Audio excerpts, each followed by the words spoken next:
Bismillahirrahmanirrahim. Resident Representative of JICA Maldives, Vice Chancellor, Deputy Vice Chancellor, distinguished speaker, and my colleagues. A very warm welcome to everyone attending this session. First of all, I would like to introduce myself. My name is Aishat Hassan, lecturer and head of Department of Social Sciences of the Faculty of Arts, and I will be the master of ceremony for today's session on the history of Japan's educational development implications for the Maldives. On behalf of JICA and MNU, I would like to extend a very warm welcome to all of you to this lecture hosted by the Faculty of Arts of the Maldives National University. This seminar explores Japan's modernization and development cooperation experiences in light of its historical and cultural background. This special lecture is planned as a commemorative event to mark the 55th anniversary of the Maldives and Japan. This session began with the recitation of Holy Quran by Al-Ghari Abdul Rahman Yunus. The next in the agenda would be the opening remarks by Mr. Taki Matu, Resident Representative of JICA Maldives. I request Resident Representative Mr. Taki to deliver his speech.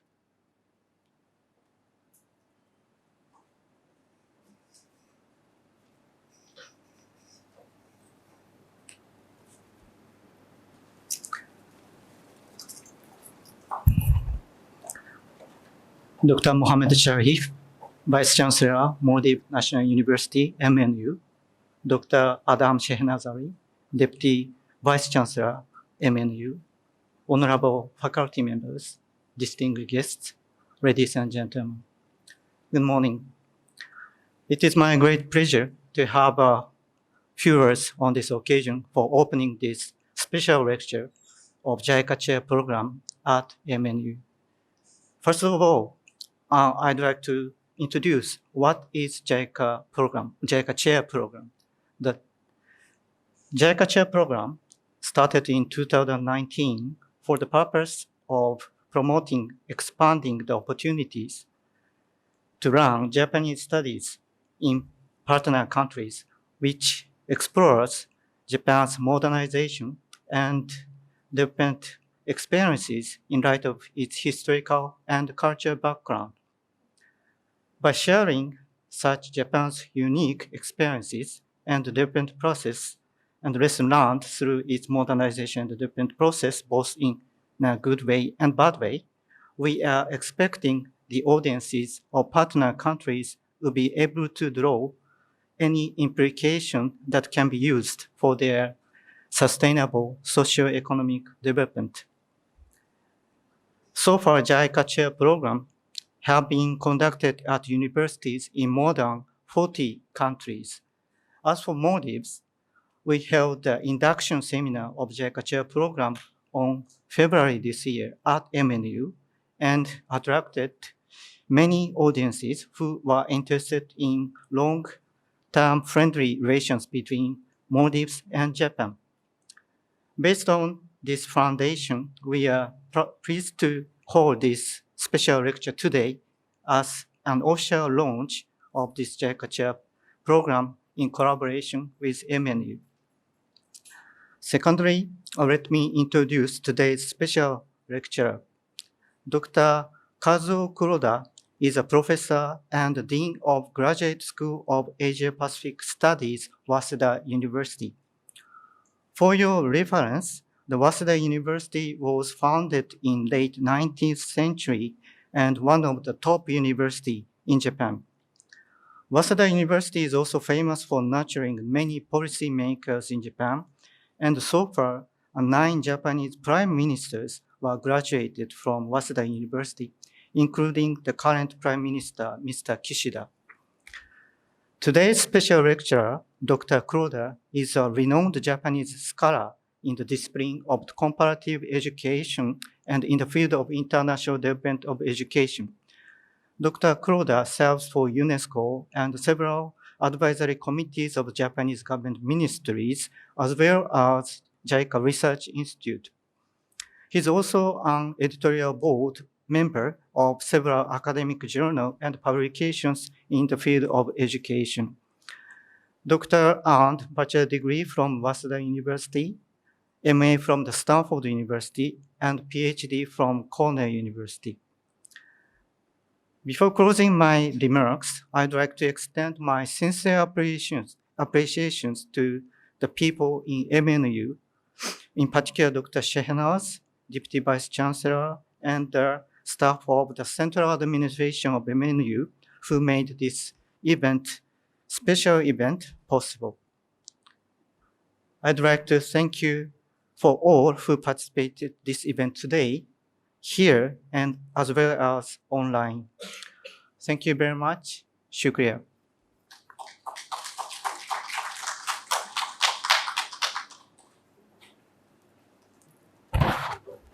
Thank you, Resident Representative Mr. Taki. Now I would kindly like to request our distinguished speaker, Dr. Kazuo Kuroda, Professor and Dean of Graduate School of Asia Pacific Studies of Waseda University, to deliver a lecture on History of Japan's Educational Development Implications for the Maldives. Dr. Kazuo Kuroda.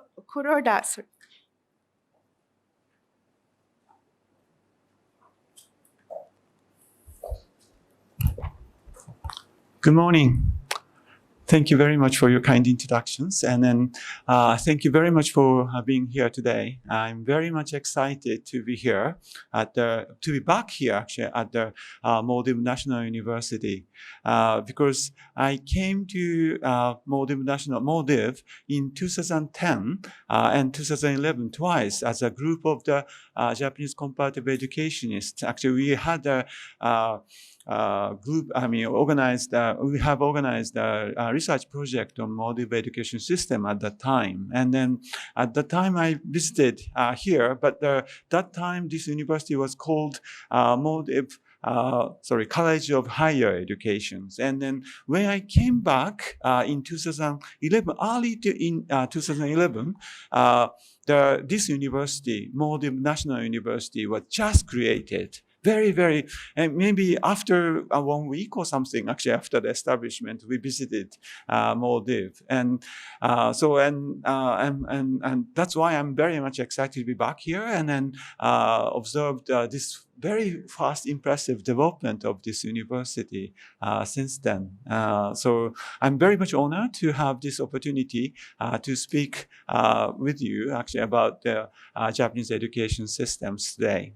Thank you very much indeed, actually, for, of course, JICA and then also Maldives National University to grant me this great opportunity to speak with you. Thank you very much. So today's the title of my presentation is the history of the Japan's educational development implications for Maldives, and I'd like to show you the JICA produced video on the history of the Japanese education today in the beginning. However, to begin with, I'd like to actually just explain the background of this JICA's video and then also the research on the Japanese educational history to draw the implications for developing countries. In the beginning of the 2000s, we had a kind of big transformation of the Japanese international cooperation in education. It was just after the MDGs launched, Millennium Development Goals was launched, and then JICA and then Japanese government started to emphasize the importance of the basic education in the international cooperation. Actually, that started in the 1990s. 1990s was the first era of the EFA, Education for All, after the World Conference on Education for in 1990. Actually, there is an international big trend of the emphasizing the importance of the Education for All initiatives, and then And then gradually, because the JICA and then Japanese government didn't do much in the basic education before the JOMT and this EFA initiatives movement, but in the 1990s, and they just started to transform actually Japanese educational cooperation toward the basic educations, and MDGs came out, and then even actually more JICA and then Japanese government started to emphasize more on the education, basic education, primary and secondary education.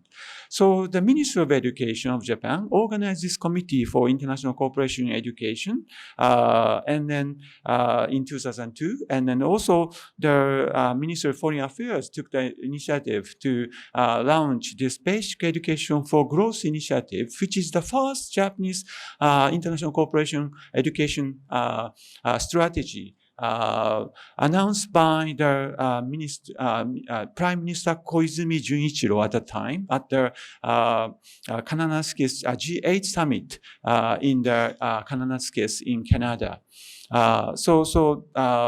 That much actually Japanese government started to emphasize, realized actually the importance of the basic education in the international cooperation.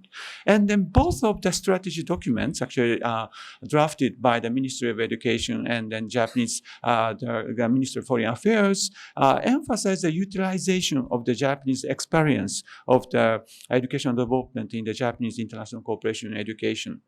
But this process of the discussing the utilization of the Japanese experience in education in the international cooperation was not easy. I was a task force member of the this committee of the Ministry of Education, and then also I was one of the drafting member of the Ministry of Foreign Affairs, this document of the Basic Education for Growth initiative.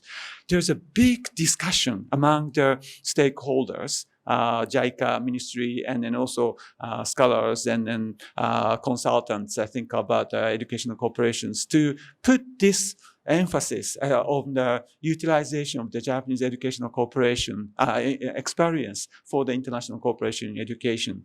Because we have a very bad history of forcing Japanese education or Japanese language education in neighboring Asian countries in the colonization time. I think before the World War II, Japan colonized, for example, Korean Peninsula and then also Taiwan and some parts of the China. And then there, Japan forced the Japanese language education and the Japanese style Japanese education systems there.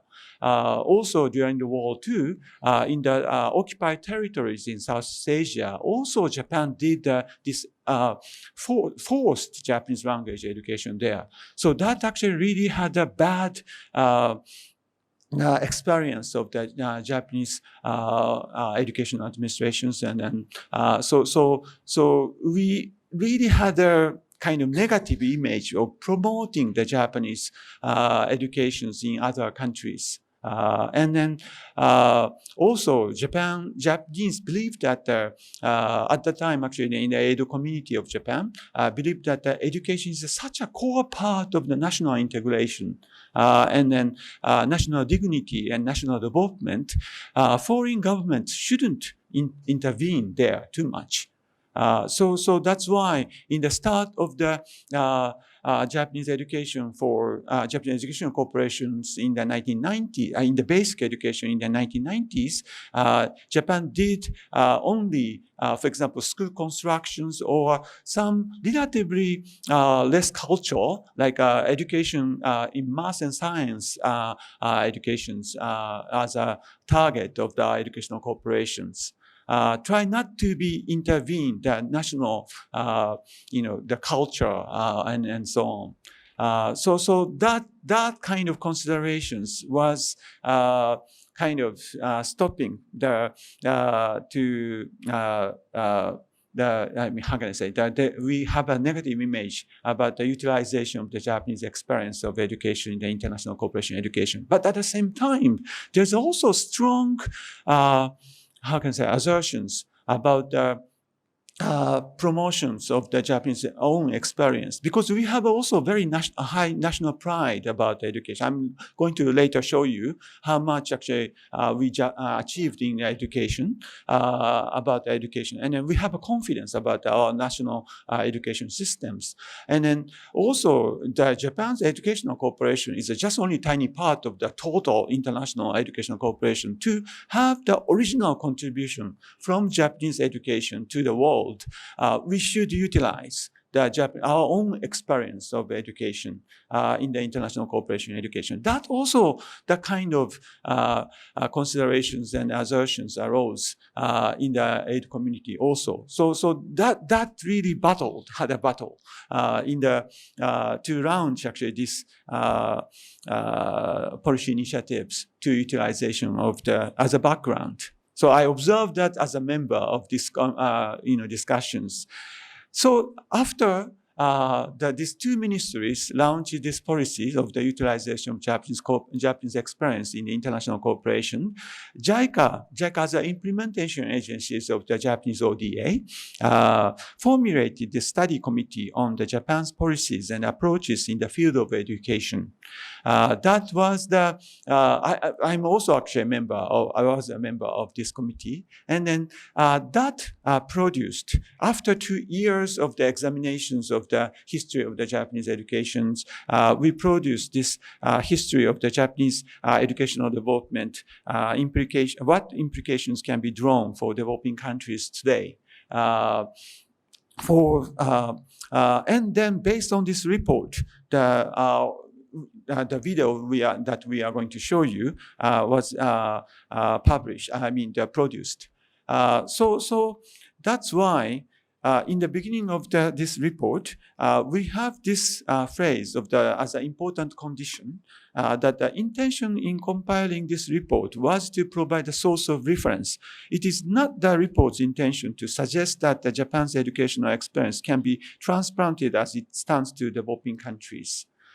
So I'm going to show you the video, but the video also doesn't actually present Japanese education as a model. I mean, we try to introduce the Japanese education in neutral way with the positive part and negative part also. So that's actually the background I wanted to explain actually before showing the video. Thank you. So let's actually look at watch this video. Just a moment, please.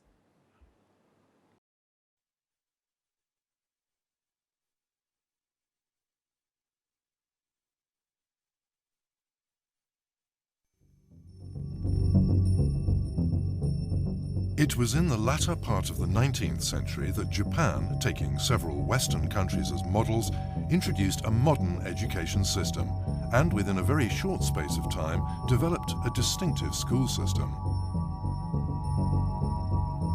Among the main social and cultural factors that made this possible are the following. Japan had a high level of cultural maturity, and community learning centers known as terakoya were widespread. Education was secular, focusing mainly on literacy and numeracy. The single language of instruction was Japanese. Academic ability became the sole criteria for making appointments. There was a general appreciation of the need for national unity formed on the basis of education. Japan could choose freely from a wide range of foreign educational models. Within this kind of socio-cultural environment, Japan moved from the Edo to the Meiji era.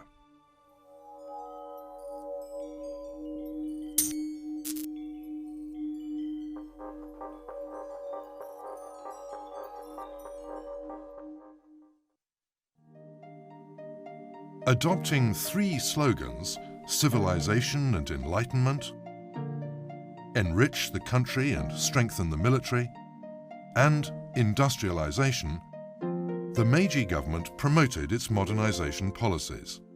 Education reforms were implemented as part of this overall modernization package. The main features of traditional education at this time were a bias in terms of content toward the study of classical culture, discrimination arising from the class system, a lack of uniformity in the duration of schooling and content, in short, a lack of the features such as examinations, ordered progression through grades and recognition of learning achievements that are part of a modern school system. The need to reform was urgent. Against this background, the government set up the Department of Education in 1871 and in the following year promulgated Japan's first systematic education law, the Education Ordinance.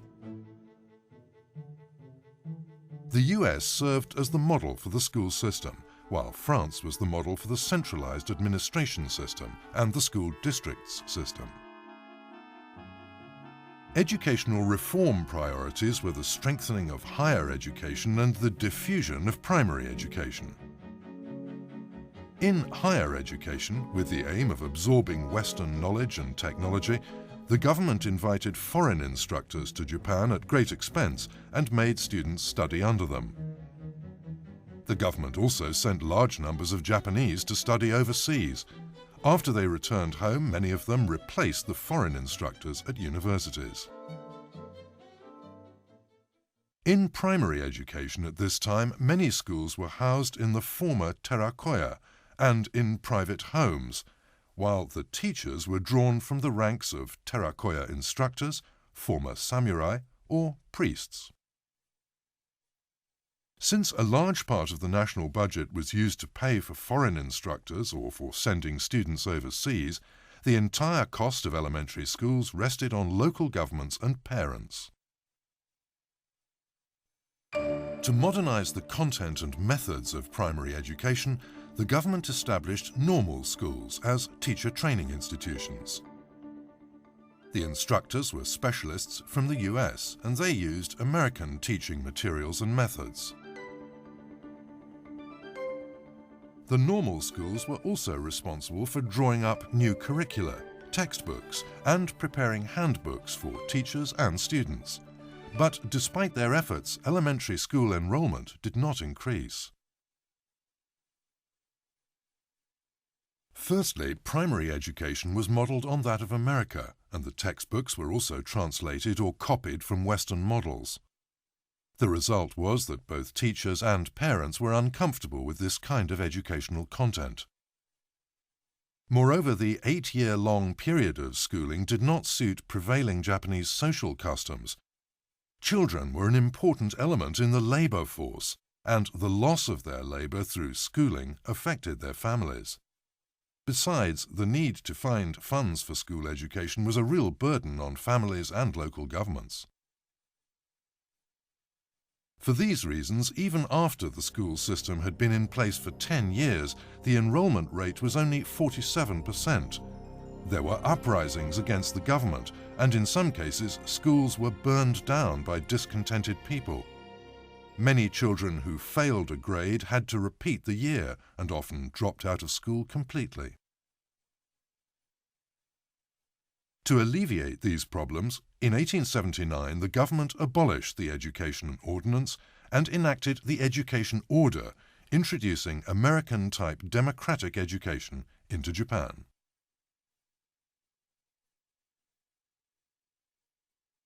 Under this order, boards of education elected by local people were put in charge of running schools and were made responsible for deciding on the school curriculum. The duration of schooling was reduced and compulsory school attendance was relaxed. However, these changes were seen as being too liberal, so that after only 1 year, the Education Order was revised. Central government control was again strengthened, and children were strictly obliged to attend elementary school for 16 weeks or more per year for a period of 3 years.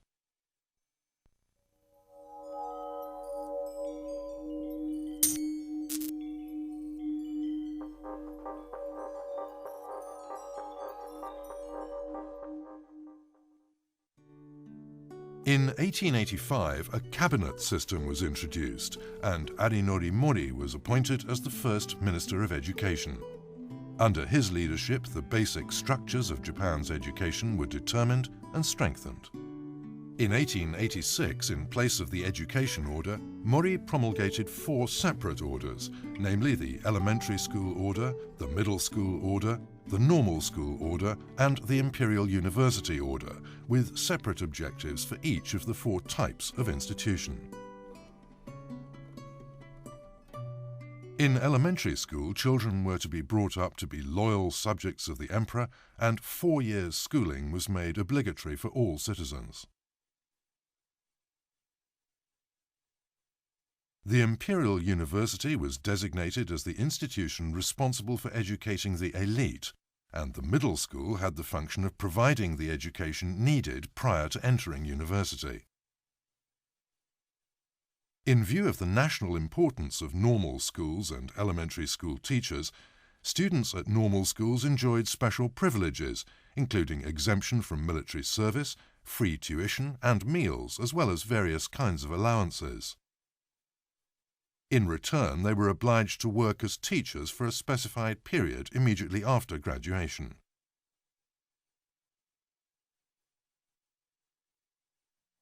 In 1897, the Normal Schools Order was promulgated, and normal schools were established one after the other.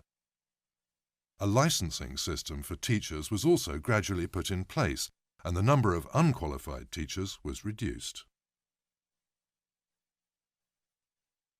At this time, the teaching profession was regarded as a sacred profession, and teachers were required to have a noble character and high professional ethics. However, their remuneration and working conditions were not good. In 1890, the imperial rescript on education was issued with the aim of strengthening the spiritual unity of the Japanese people, and it continued to exert a tremendous influence on education and society right up until the end of World War II. A copy of the rescript was distributed to every school together with a photograph of the emperor and the empress. On the occasion of school ceremonies, the words of the emperor were solemnly read to all pupils. As Japan moved into the 1890s, private industry expanded rapidly, bringing with it an increasing demand for industrial education. It was against this background that the Vocational Schools Order and the Higher Girls' School Order were promulgated in 1899, and secondary education was established as a tripartite system consisting of middle schools, practical vocational schools, and higher girls' schools. In 1900, elementary school fees were abolished and a system of automatic progression was adopted. As a result of these changes, school enrollment increased rapidly. Then in 1907, compulsory education was extended from 4 years to 6 years. By this time, adult illiteracy had virtually disappeared.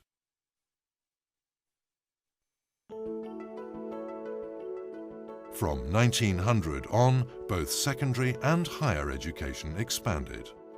In the socio-economic sphere, capitalism developed rapidly, stimulated by the outbreak of the Russo-Japanese War and World War I, and the demand for expanded access and educational reorganization increased.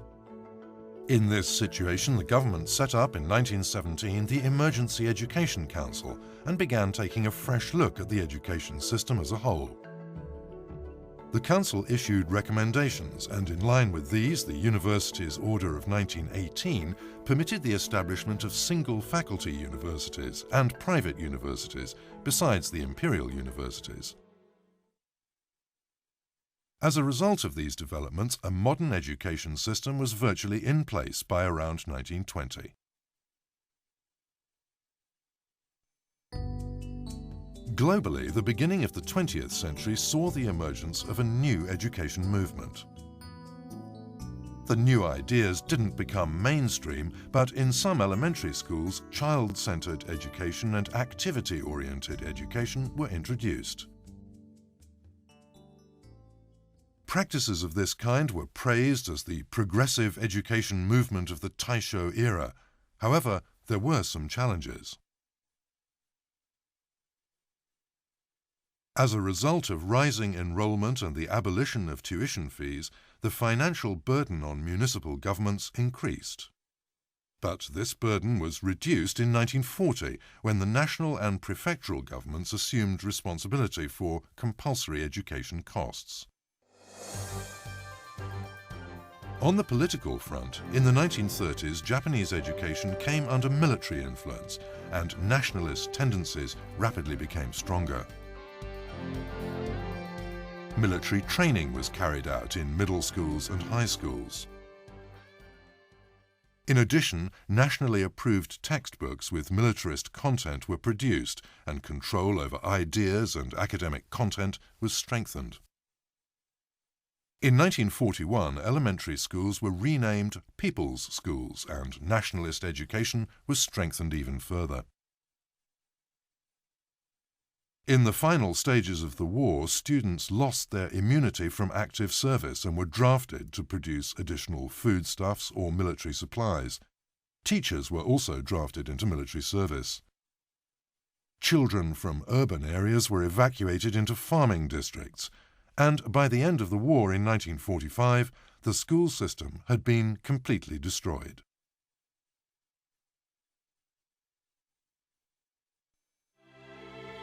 Following Japan's entry into the modern era, industry, the academic world and government worked together to bring the school education system near to completion. But then World War inflicted a devastating blow, and at the end of the war, the only option was a completely fresh start.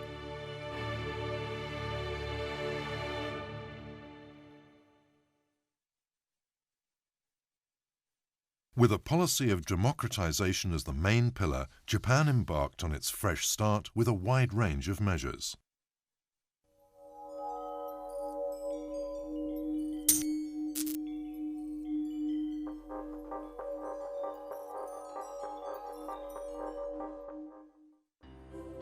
In accordance with the spirit of the new constitution, which proclaimed the virtues of pacifism and democracy, comprehensive education reforms were introduced on a large scale.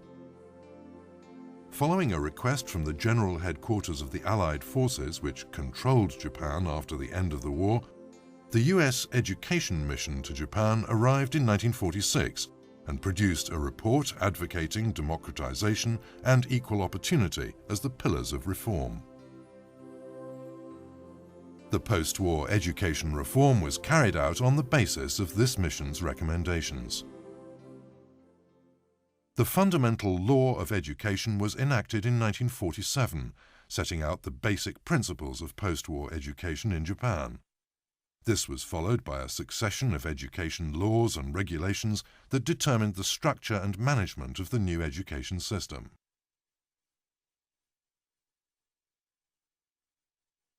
The new system had 5 fundamental points: adoption of the single-track 6334 school system, the extension of compulsory education, the principle of co-education, the establishment of boards of education, and the abolition of normal schools and the establishment of a university-based teacher training system. In the post-war reform, centralized control over educational content and methods was abolished, and courses of study were published. These served as guidelines for educational administrators and teachers, who could decide on educational content and methods in line with local conditions and children's needs. In addition, in order to achieve democratic policy-making in education and greater decentralization, an American-style system of boards of education was introduced. Textbook policy was also liberalized. In 1947, under the school education law, the system of national approval of textbooks was changed. Under the new system, private publishers produce multiple textbook copies reflecting the official courses of study, and the government then assesses their suitability. Local boards of education then select textbooks for school use out of those authorized by the government. This system enables textbooks to benefit from initiatives by the private sector while maintaining a certain degree of consistency with regard to educational content. It was around this time that the new education movement once again became popular among educationalists. child-centered, school-level planning geared to local issues and focused learning aimed at the problems of everyday living became more widespread. One link in the chain of the democratization of education was the formation of the Japan Teachers Union in 1947. JTU soon developed a range of activities aimed, for example, at improved working conditions for teachers and the democratization of education. Also around this time, educational research and training activities initiated by teachers themselves increased, first at individual schools and local levels, and then on a national level. In particular, school-based in-service training played a major role in raising the quality of education. A further change as Japan entered the 1950s was that US occupation policy became anti-communist in nature. In 1951, with the restoration of Japan's independence, a movement emerged calling for a review of post-war education reforms. The Japan Teachers Union opposed this return to conservatism. Using the slogan, "Don't send our students to war again," they launched an aggressive opposition movement. For its part, the Ministry of Education put forward the slogan, "Safeguarding political neutrality in education." In 1956, the Ministry of Education re-examined the Board of Education system and strengthened the vertical relationship linking the ministry with prefectural and municipal boards. In 1958, the Ministry of Education revised the courses of study, giving them the legal status of national criteria.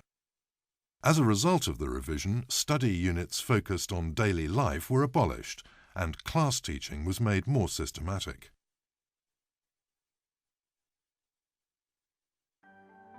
At the same time, a time slot was newly allocated to moral education. In such ways, the education system became more organized and structured, but the national standard of living was still low, and there was still a need for encouragement of school attendance. The various laws and policies aimed at improving enrollment, including a law to promote education in isolated areas, the school lunch law, a law to encourage school attendance by pupils from poor families with financial difficulties, and the school health law. These laws were reinforced in the early 1960s by the decision to introduce free distribution of textbooks in elementary and lower secondary schools. In the 1950s, post-war reconstruction and the revitalization of industry were vital issues, and two laws, the Industrial Education Promotion Law and the Science Education Promotion Law, deserve special mention.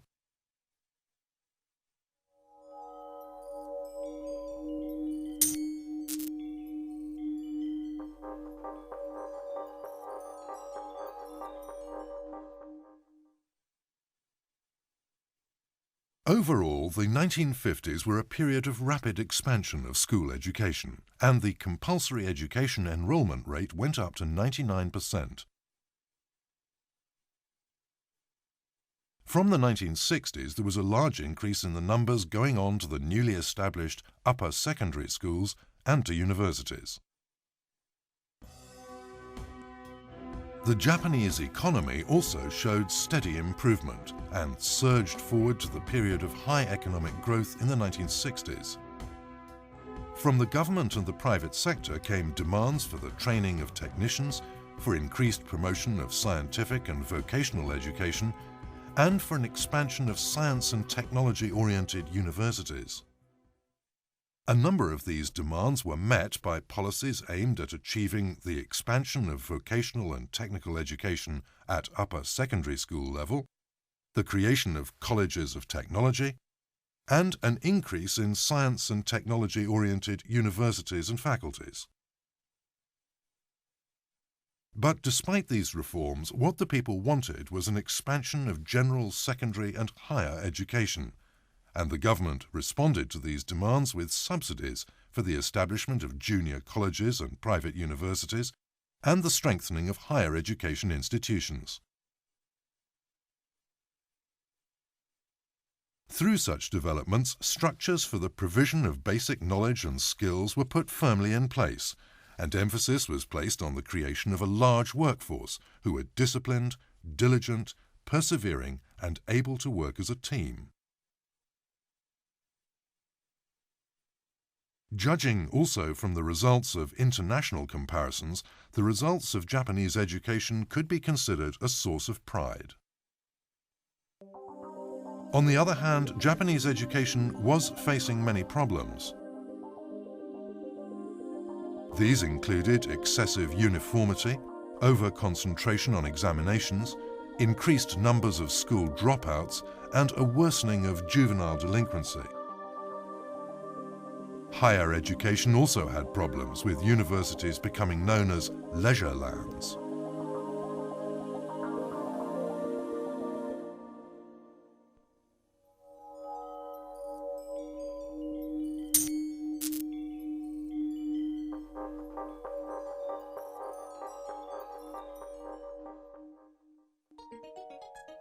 In this situation, a debate arose about the need to look at these issues and at the overall shape of Japan's education system. And in 1971, the Central Council for Education issued a report advocating comprehensive reform aimed at restructuring the school system as a whole. This became known as the Third Education Reform. But due to opposition from the education professionals and a general economic slump, only a few of the recommended measures were implemented, namely, policies to secure capable teaching staff, a structured system for managing schools, and the creation of new graduate universities of education. With the aim of securing high-quality teaching staff, the newly enacted Law for Securing Capable Educational Personnel raised teachers' salaries to a level above that of other civil servants. Following this measure, the examination for appointment as a teacher became very competitive. With regard to school management, a system was introduced of designating a deputy principal and teachers with specific administrative responsibilities, and of paying them responsibility allowances. The third of the three measures, the establishment of new graduate universities of education, aimed to raise the level of ability among teachers by offering 2 years of graduate study to serving teachers.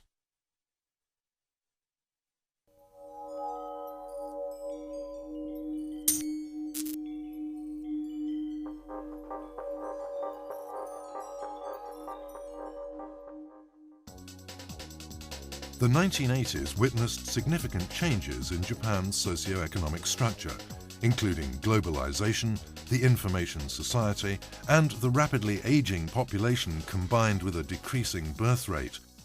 People became more affluent, but as a downside, the role and functions of families changed, with a weakening of cohesiveness in local communities.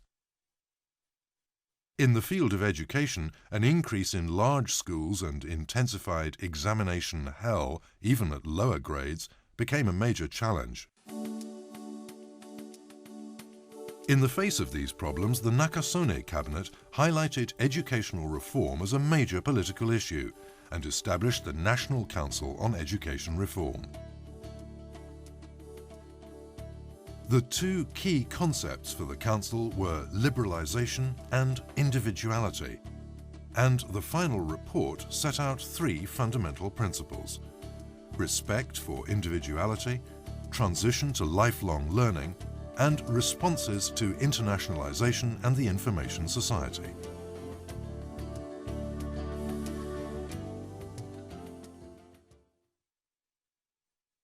On the basis of these principles, specific reform measures were suggested in 6 areas.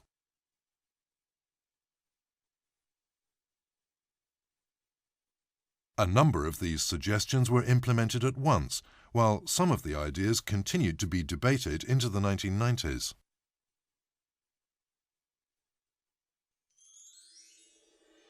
These included emphasis on fundamentals and respect for individuality, for example, hands-on activities in local communities. And volunteer work can be seen as practical measures aimed at realizing these concepts.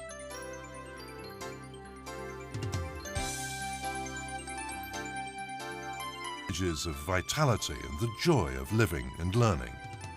And room to grow, implying that children needed time and space for reflection. These became the key words for educational reform. In 1998, the Curriculum Council proposed introducing a new timetable slot for integrated study, also an increased range of options at upper secondary level, and the strengthening of moral education.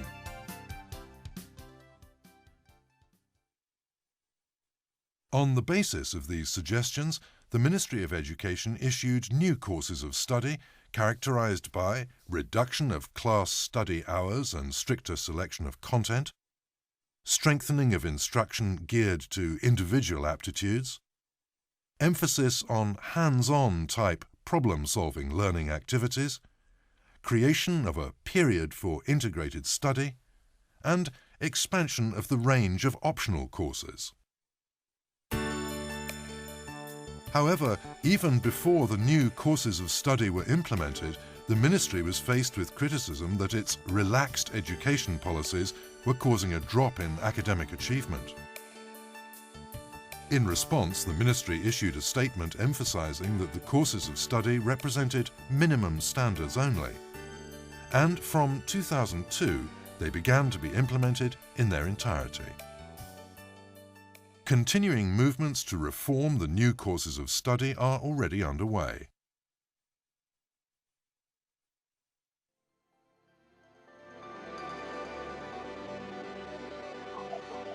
Looking back over the post-war period, as an integral part of democratization policies, educational reforms were implemented with a focus on equality of opportunity, and the school education system was rapidly restored. As capitalism developed, demands for education also grew, and the school education system was expanded and given a firmer structure. From the 1970s onwards, educational issues changed in line with social changes that had resulted from rapid economic growth. And today, the debate continues in the search for a form of education that matches social needs.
Thank you very much for watching the video. I hope you enjoyed the video. And then I'd like to go to my own presentations.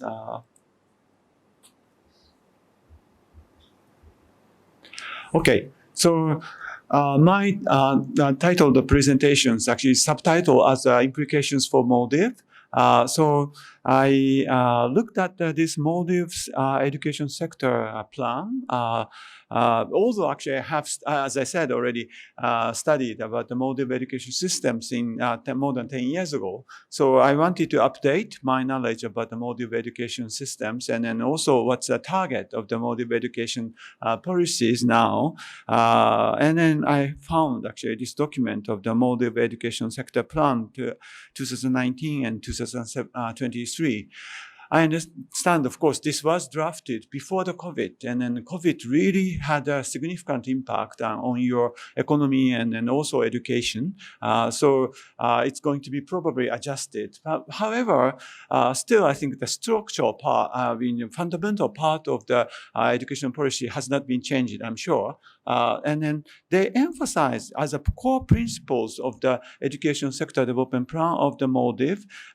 I just would like to read the first part. All students acquire knowledge, skills, and values required for successful completion of each stage of the education, including the fundamental skills of the literacy and numeracy, as well as the curriculum competencies contained within the national curriculum framework.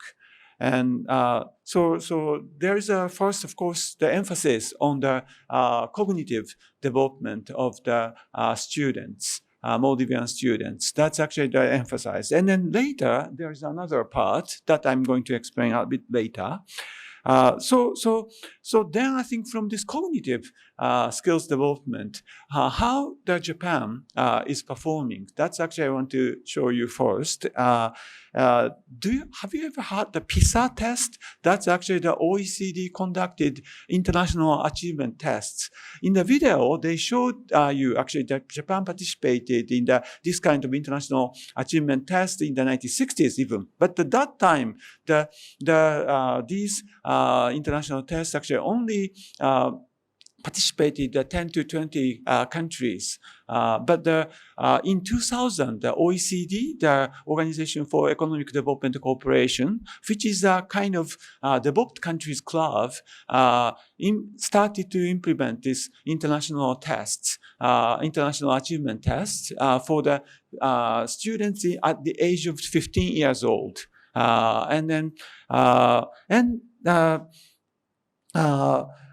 Started to score the students' achievements compared to and then as you can see actually in the list, I think for example in 2012, 65 countries participated, not only by the developed countries, but many actually relatively wealthier developing countries also started to participate in this international achievement tests. And then in there, Japan performed very well. For example, the reading science, Japan scored the fourth, and then in mathematics, seventh. As you can see, the top countries or regions or cities, actually, interesting enough, from China, in this year, the Shanghai only participated.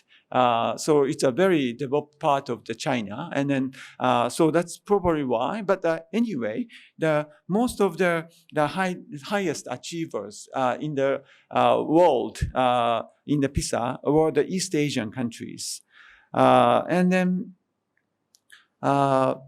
In 2015, interestingly enough, China actually started to, not as a nation, but they started to invite 3 other cities from the rural cities, but then ranked a little lower, but still actually in the high situations. But Japan also, again, scored very high in these league tables.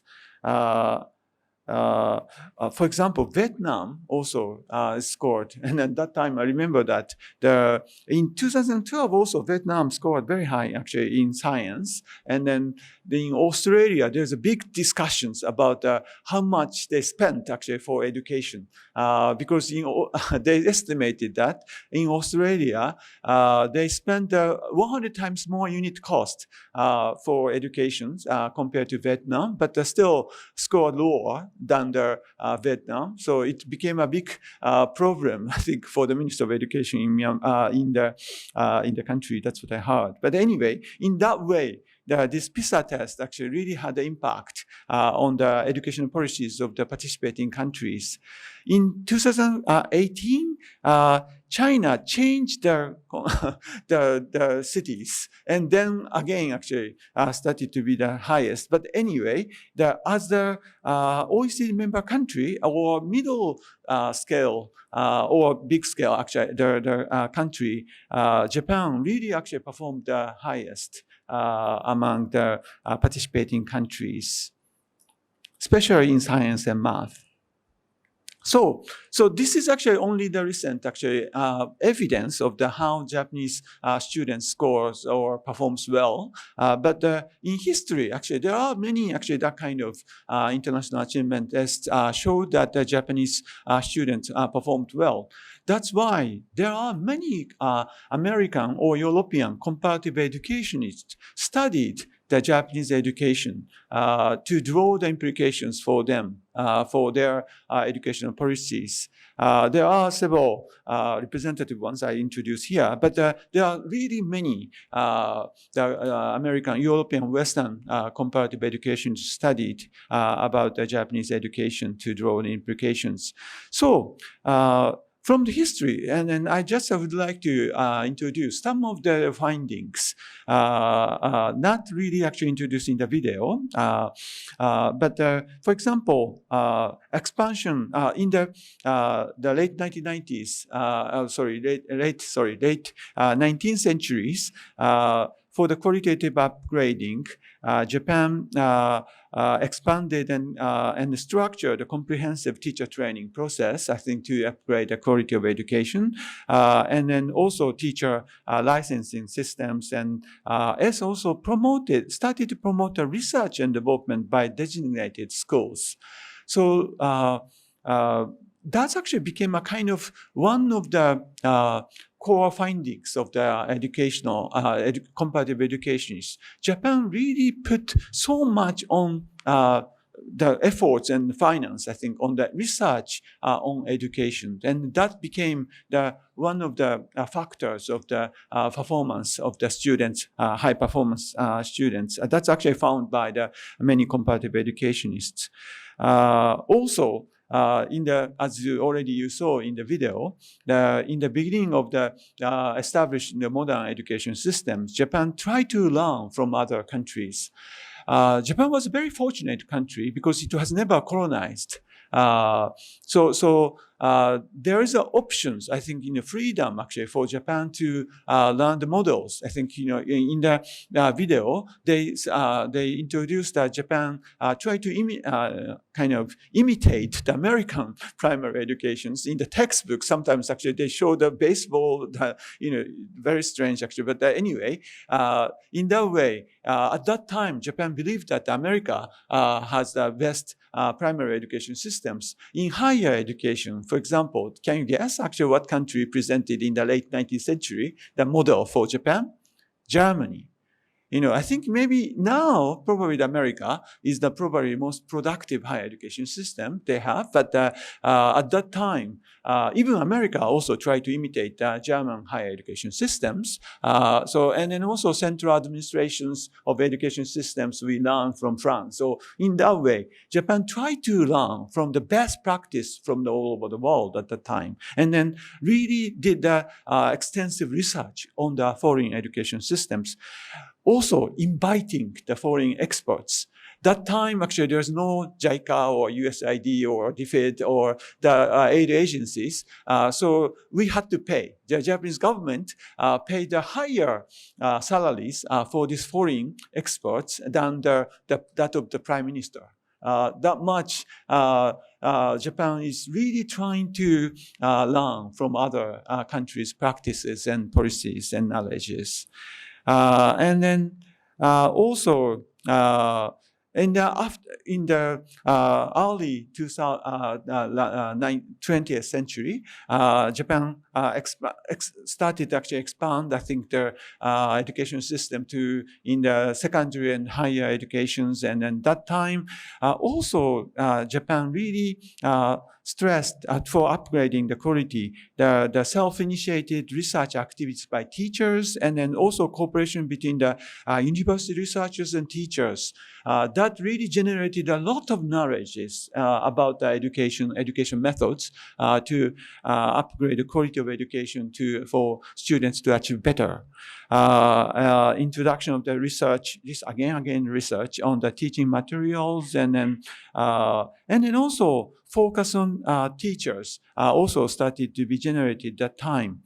Improvement of, and then after the war too, in the video also, actually, you saw that the improvement of the teacher salary that I'm going to explain a bit more later, but is actually was done by the government. And then also provision of the and disseminations of the course of study, which is the national curriculum, was actually revised again and again with a certain research, and then also taking the advices from the professionals and researchers. And then also they made sure the teachers to learn about the new curriculum with the in-service trainings. So in this way, this research and teacher trainings are the two main focus of the Japanese educational policy to upgrade the quality of education.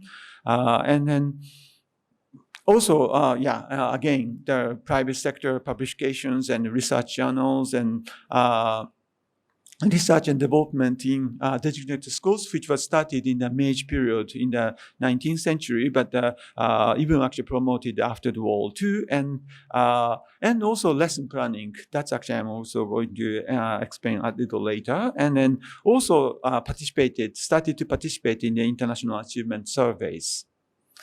And then also expansion of the, and also another strategy is to have more communications, participations by the family members in the education. That's also another emphasis, specific actually strategy Japan took to promote the quality of education.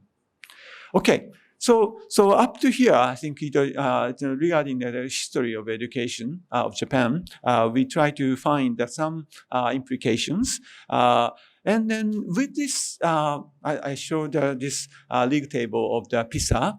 The OECD itself also started to have some studies on the called strong performers and successful reformers in education, lessons from PISA. Interesting enough, actually, they tried somehow, probably this funding is coming from the United States. That's why actually probably they put implications for United States. But there are many other comparative education studies also, as I said, I think, to draw the implications for the United States also. And then, so it was one of them, and maybe. But then also in 2014, OECD did also again the studies about the Japanese education to draw the implications for the other countries. So this is a typical educational borrowing, actually, studies. So I'd like to introduce some of their findings here. Because this is not found by the Japanese researchers, but foreign actually missions to investigating. From the Japanese researchers' point of view, there's I think some misunderstanding also, but I think I can say this is objective studies by the foreign professionals and researchers on the Japanese education. So that's why I would like to introduce here. First, I think OECD studies found that there's a shared belief that education is the key to the country's future. They said that Japan's total commitment to children is not just rhetoric, but a concrete and enduring priority for which individuals and the nation as a whole are prepared to make real sacrifices. So it is the main reason that Japan has access to the first-rate teaching force, and that Japanese students are superbly supported at home, and then that the schools are well-resourced. This commitment is the foundation of the Japanese systems. Okay, good. I'm glad that actually they found that, and then that way, yes, indeed, the Japanese believe that education is a core of everything. National development, our lives, and everything. And we know that. That's why we put good resources, I think, in education. However, if you look at for example, how much proportion of the GDP is spent for education, international comparisons, Japan is now actually spending like 3.5%. And the Maldives last year, you spent 6%. That's a very high number.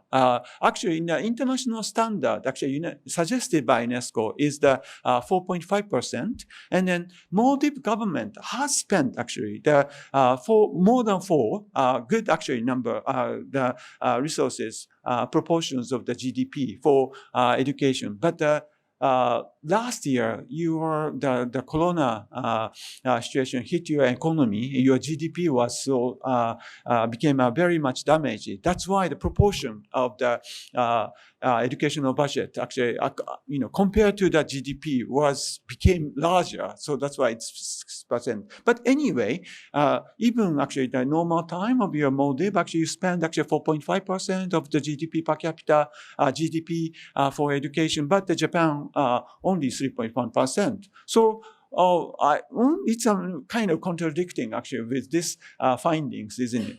However, if you look at the Japanese private spending for education, that's even much larger than the national spending.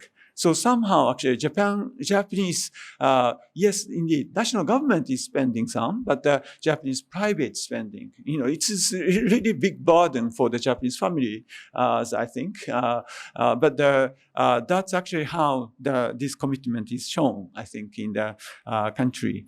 And then also the effort that accepted. This is interesting. The Japanese, like most East Asians, believe that academic achievement is a more matter of effort than natural, genetically endowed ability. They therefore demand that the efforts be made and have high expectations of all their students of whom much is expected. All students achieve well. Do you believe that? If you put a certain effort, all students can perform well. Do you believe? I think it is kind of too idealistic way of thinking, of course. However, in the East Asian or Japanese education culture, this is believed, or this is actually built in as a culture of educationists.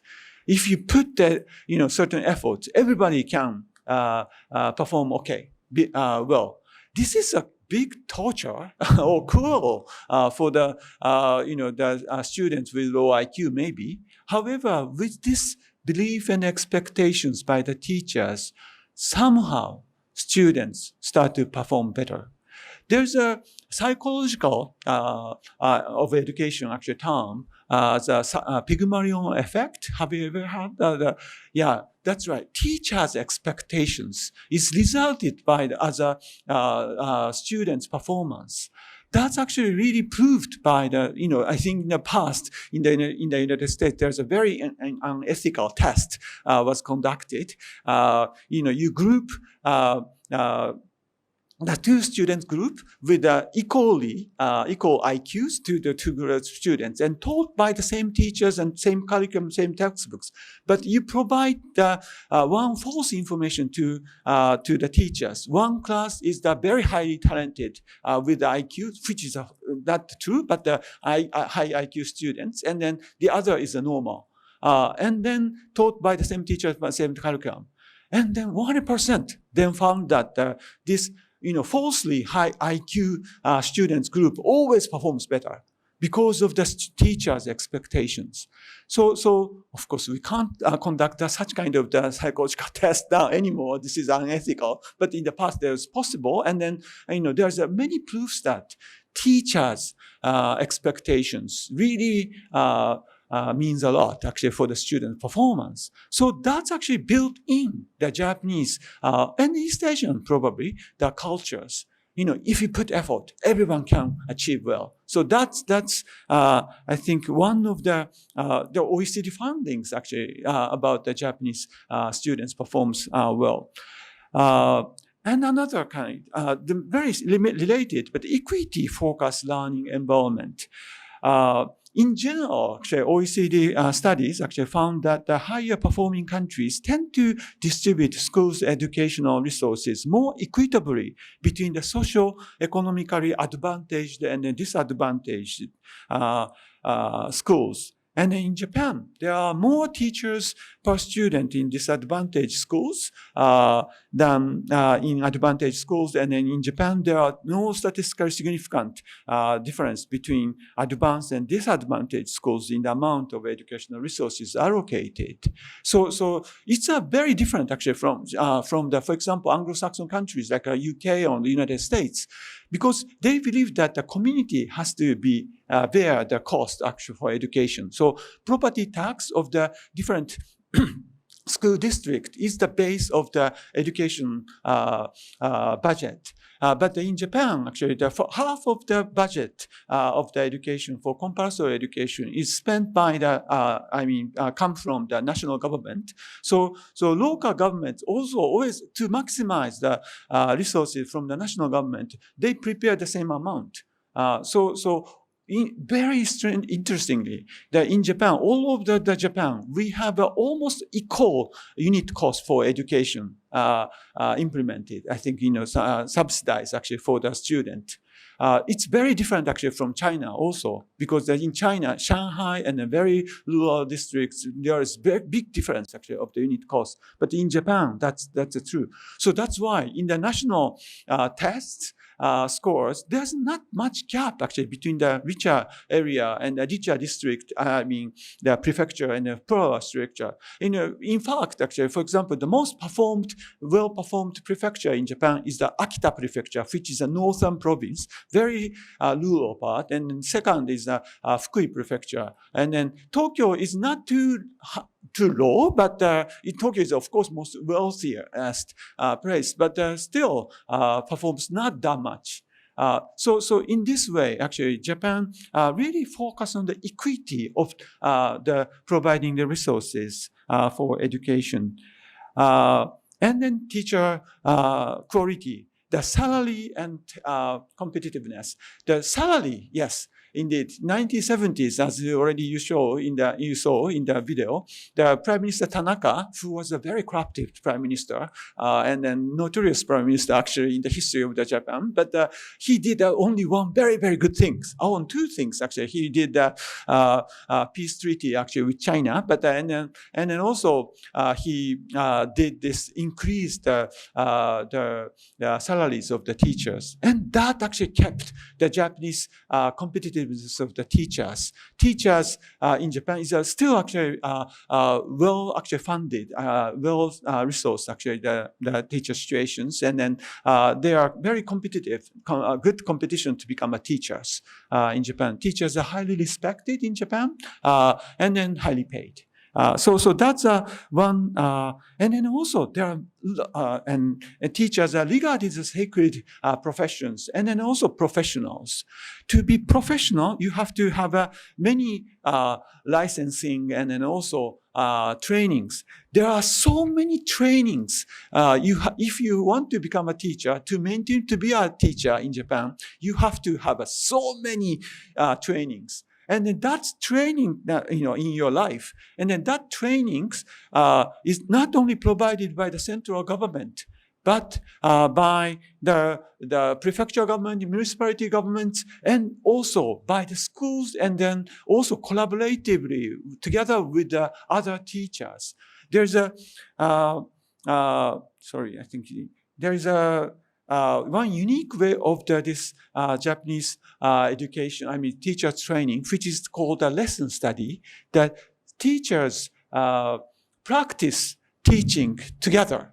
Actually, they develop the plan, one teacher, and then that teaching, the class is observed by the other groups of the teachers. And then after the observations of this teaching class, they discuss what's the problem and the good points of this lesson plans, and then that teaching of the teachers. That practice very well practiced. I think now actually JICA is using actually this lesson plan, lesson study technique actually for their educational corporations in many different countries. But because this is also very much studied by the Western higher education specialists, I think about one of the most actually distinguished practice of the Japanese educators.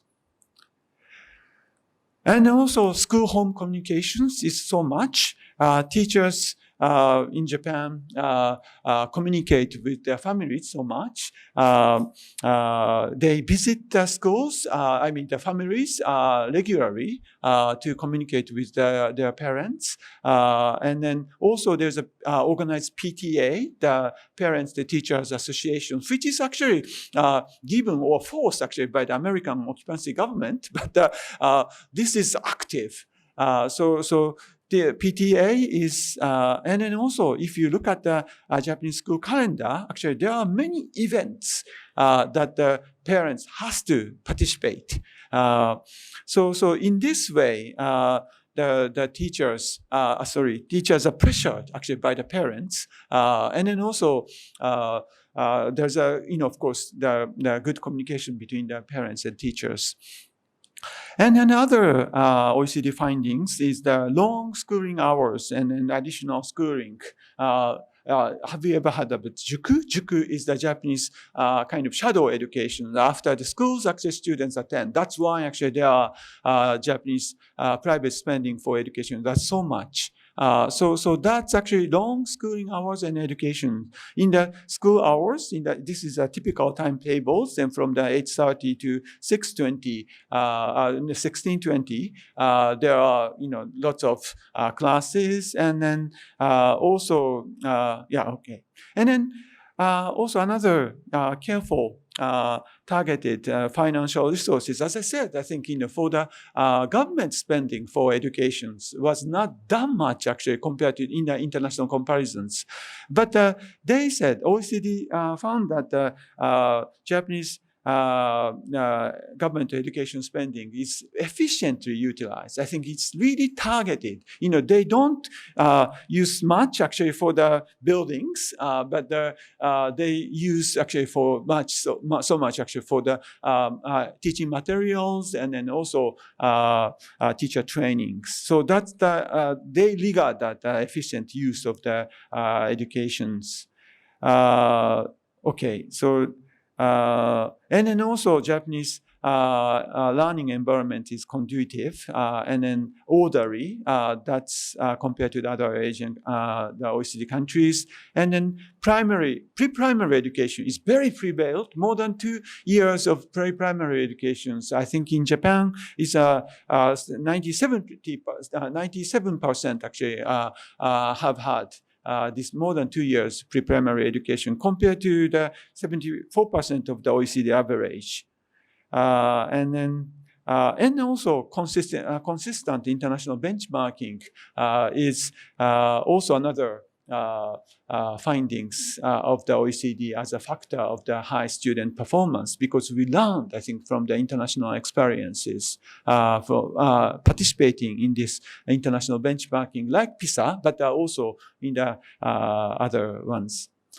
Sorry, I have only 2-3 minutes, but I just actually want to introduce actually a little another part of the important dimensions of the education, which is non-cognitive part. Because in your core principles of the Maldives education sector plan, the Minister of Education and Minister of Higher Education actually emphasize this 21st century skills for the decent life in the interconnected world characterized by globalizations and economic integrations. But at the same time, they also emphasize every Maldivian student is inculcated in Maldivian and Islamic values through education programs offered to them in schools. We call them these kind of skills as non-cognitive values, cognitive skills, not the only cognitive, numeracy, literacy, and so on. So that's also your ministry is put high emphasis on actually for your education development plan.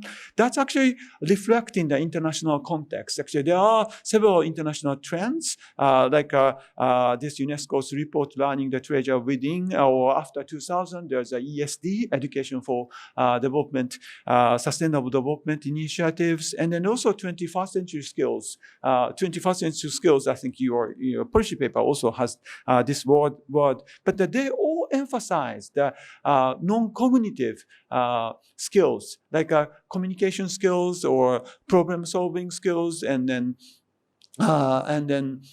critical thinking skills, and so on. And so if we see the PISA test, PISA does conducted, I think, in this field of the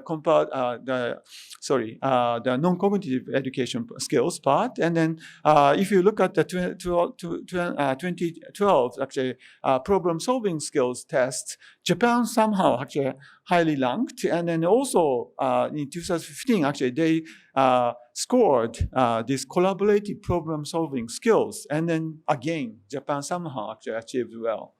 So where these non-cognitive skills actually development is coming from? Because we know that like a JICA or some, this cognitive and then also examination hell of Japan made maybe the students to perform better.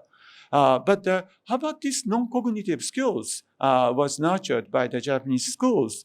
And if you look at this subject and standard class hours for elementary schools, there's a big part. Not the green part is cognitive, but the white part is the non-cognitive skills like life environment studies, music, drawing, chart, and homemaking, physical education, moral education, special activities, and so on. So somehow I think actually there are, against actually the image, the stereotype about the Japanese education really emphasizes the non-cognitive skills, especially this special activities, club activities, or committee activities, or in Japan actually we the student clean the schools. That's actually as it's also doing actually conducted as a kind of education activities. So these special activities, a big part of the Japanese education. Now, actually, for example, interesting enough, Egypt government requested Japan JICA to do these cooperations on the special activities. Japanese special activities to be transferred in Egypt now, and interesting. But and then also in the video also they showed that the integrated study period is also one of the new elements of the Japanese education. That actually is a kind of self-study period, not really subject-based ones, but students identify the problems by themselves and then try to find the solutions by themselves. That kind of self-study is so that's why I think even compared to the Finland, which is a high performer of the OECD PISA test and an OECD average, Japanese curriculum actually put more hours actually for others for the other than the subject matters. Okay, this is the last slide. Oh, sorry. Okay. So this is the structure of the Japanese national curriculum. As a center, Zest for Life is the kind of slogan for the Japanese national curriculum, but not only emphasizing this solid academic proudness of the cognitive, non-cognitive, but we emphasize this health and fitness, and then also to be rich in humanity. They said to cultivate self-discipline in balance with the considerations for others and the sense for inspirations in harmony with the spirit of the cooperation. So that's the very important actually part, core part of the Japanese educations. That probably enable the Japanese educations to be, I think, successful in the future, in the contemporary world.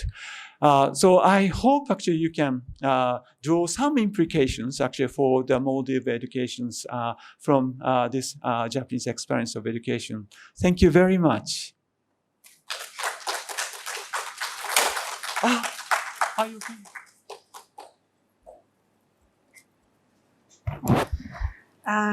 Thank you, Professor Kuroda, for a very comprehensive description of the history of Japanese education. I'm sure there are several important lessons that can be drawn for Maldives. Now I would call upon the Dean of the Faculty of Arts, Mr. Asim Abdul Sattar, to deliver the closing remarks. Mr. Asim Abdul Sattar.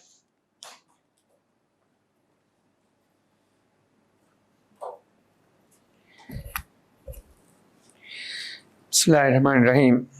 Vice Chancellor Dr. Muhammad Sharif, Deputy Vice Chancellor Dr. Aisha Shehnaz Adam, Dr. Kazuo Kuroda, Mr. Taki Motu, Resident Representative of JICA Maldives, heads of faculty centers, MNU staff, and distinguished guests.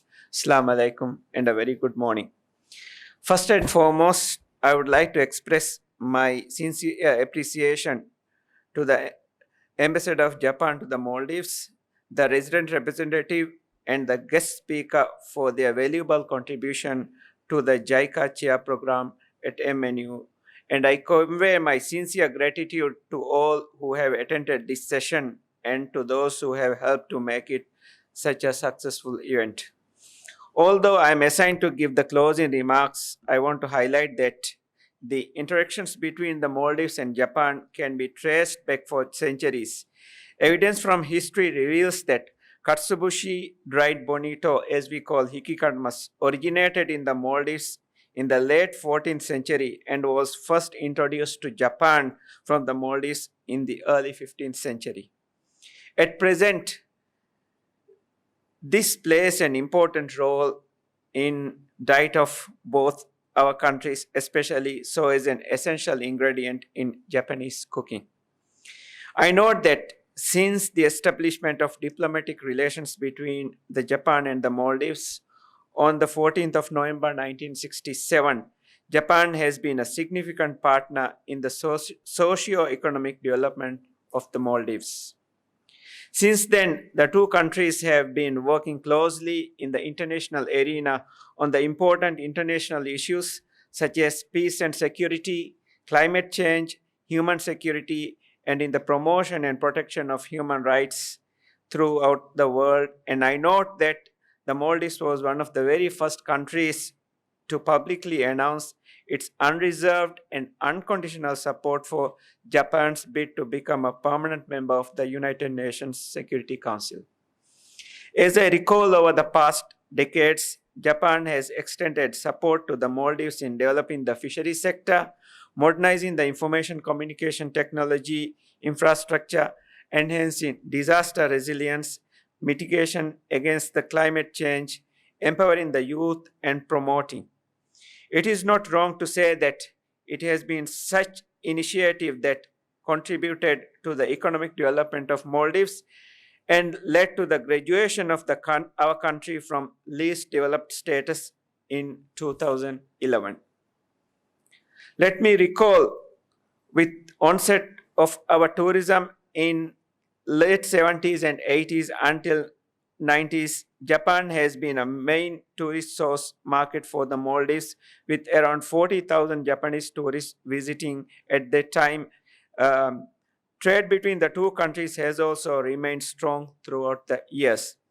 Since the mid-1980s, Japan has been one of the leading bilateral development partners of the Maldives. From human resource development, environmental protection, sustainable fisheries, communications, and humanitarian and reconstruction assistance in the aftermath of the Indian Ocean tsunami in 2004, Japanese assistance transcends to all corners of the Maldivian archipelago. I remain confident that the strong ties of friendship between our two countries will be strengthened in the years to come, and look forward for more opportunities for further enhancing cooperation between the two countries. I am confident that the JICA Chair Program will forge greater cooperation between Maldives and MNU and other partner institutions. I wish for continued peace, progress, and prosperity for the friendly people of Japan. Before concluding my remarks, I would like to convey special thanks to Dr. Kuroda, Dean of Waseda University, and Ambassador of Japan to the Maldives, Mr. High Excellency Takeuchi Midori, Resident Representative of JICA Maldives, Mr. Taki Motu.